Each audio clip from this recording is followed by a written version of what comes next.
Apa itu reproduksi? Reproduksi adalah proses biologi suatu individu untuk menghasilkan individu baru. Tujuannya adalah untuk menghasilkan generasi selanjutnya dari jenis itu. Jadi tujuannya secara garis besar adalah untuk melestarikan jenisnya supaya tidak mengalami kepunahan. Dalam setiap proses reproduksi tentunya membutuhkan sel-sel gamet yang baru. Jadi kita selalu melakukan pembelahan sel atau penggadaan sel dan menghasilkan sel-sel gamet yang baru. Proses pembelahan sel itu ada dua macam. Yang pertama mitosis dan meiosis.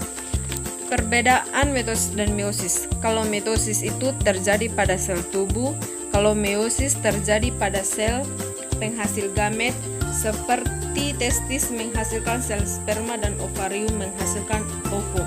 Sel anak yang dihasilkan oleh mitosis itu identik dengan sel induknya, sama-sama memiliki jumlah kromosom yang diploid atau 2N.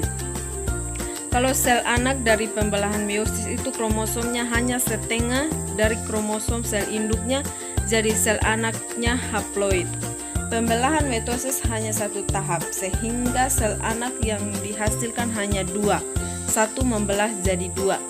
Sementara kalau meiosis pembelahannya dua tahap, jadi sel anak yang dihasilkan ada 4. Mitosis untuk menggantikan sel yang rusak dan pertumbuhan. Kalau meiosis untuk menghasilkan sel-sel gamet. Di gambar ini adalah ilustrasi tahapan-tahapan pembelahan mitosis dan meiosis. Kalau mitosis hanya profase, metafase, telofase, anafase. Sementara kalau meiosis karena pembelahannya dua tahap, jadi ada profase 1, metafase 1, anafase 1, telofase 1.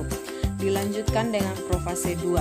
Profase 2, metafase 2, anafase 2, telofase 2. Di gambar ini terlihat jelas ya, kalau mitosis sel anaknya hanya 2 dan identik dengan induknya. Kalau meiosis anaknya 4 dan tidak identik dengan sel induknya.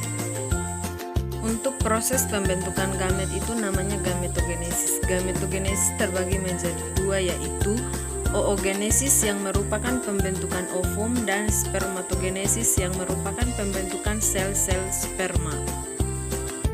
Selanjutnya kita belajar tentang organ reproduksi manusia. Bagian organ pada pria itu ada uretra, lalu uretra ada di dalam penis, ada testis, ada epididymis, ada vas deferens dan vesicula seminalis. Sedangkan organ pada wanita ada vagina, ada endometrium, ada uterus atau rahim, ada ovarium dan oviduk atau saluran telur.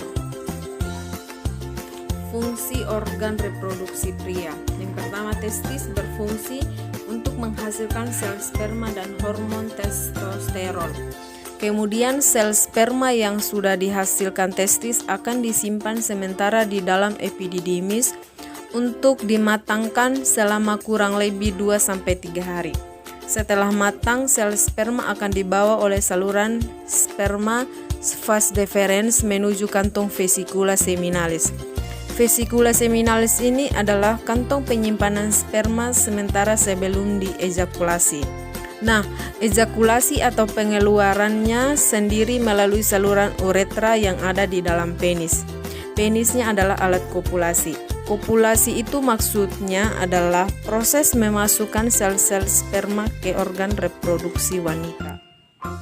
Alat reproduksi pada wanita yang pertama ovarium untuk menghasilkan ovum dan hormon estrogen dan progesteron.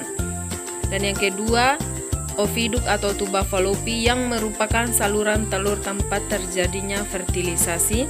Dan yang ketiga uterus atau rahim tempat pertumbuhan embrio.